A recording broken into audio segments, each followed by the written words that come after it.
Hello friends, NEET 2017 kinematics के इस question में प्रीति के बारे में बात की गई है। जो मेट्रो स्टेशन जाती है तो उसे पता लगता है एस्केलेटर काम नहीं कर रहा है। एस्केलेटर आप लोगों ने मॉल में भी देखा होगा।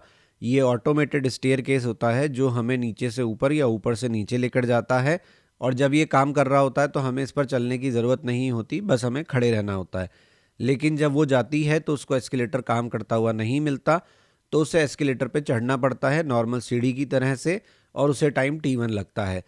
कुछ दिनों बाद उसे खुद कुछ नहीं करना होता, एस्केलेटर मूविंग मिलता है और उसे टाइम T2 लगता है पहुंचने में। अब हमसे पूछा है कि अगर वो वॉक भी करे और एस्केलेटर भी मूव कर रहा हो तो बताइए उसे कितना टाइम लगेगा। तो देखिए, ये जो क्वेश्चन है ये रिलेटिव मोशन का क्वेश्चन है और इसमें केवल टाइम की इंफॉर्मेशन गिवन है, यानी बाकी अजम्पशंस हमें खुद लेने होंगे। जैसे कि हमें ये देखना होगा कि डिस्टेंस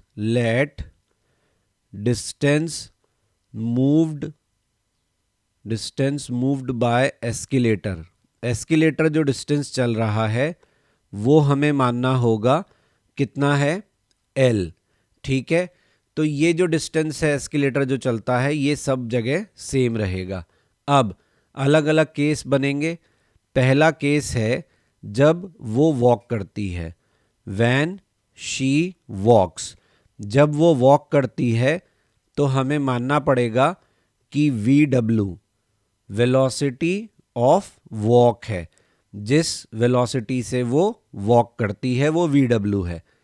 तो हमें कहा गया है कि उसे टाइम T1 लगता है, यानी velocity of walk is equal to L upon T1, क्योंकि इसमें एस्केलेटर का कोई रोल नहीं था।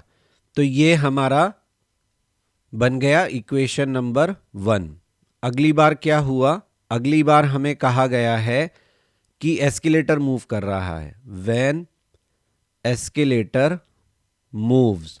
जब एस्केलेटर मूव करता है तो हमें मानना पड़ेगा कि VE वेलोसिटी ऑफ एस्केलेटर है।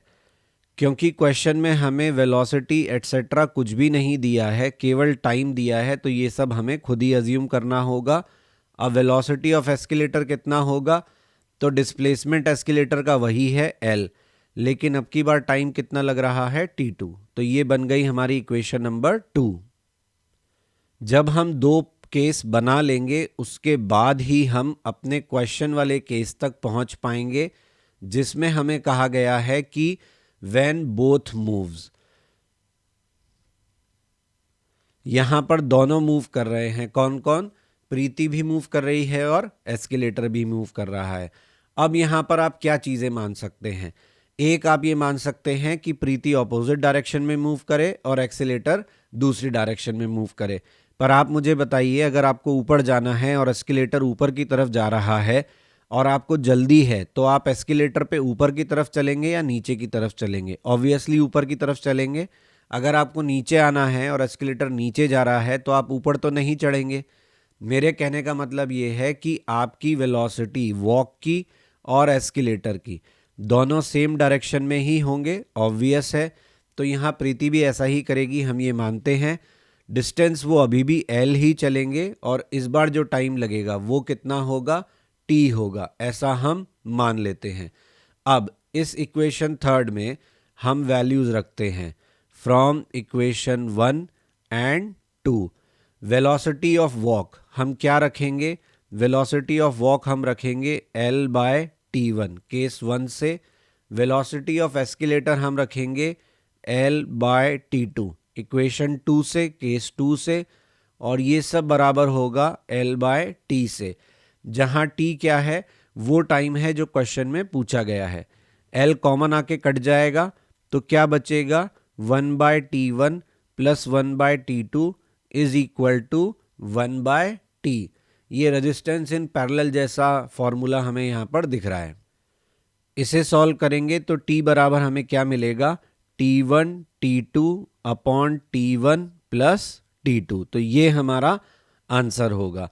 I hope you will understood now.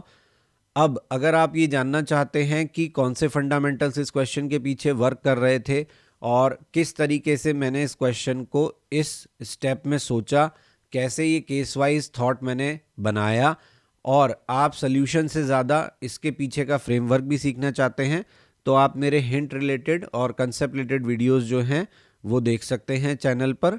और जो लोग मुझे इंस्टाग्राम पे देख रहे हैं वो मेरे चैनल का लिंक बायो से जाकर क्लिक कर सकते हैं।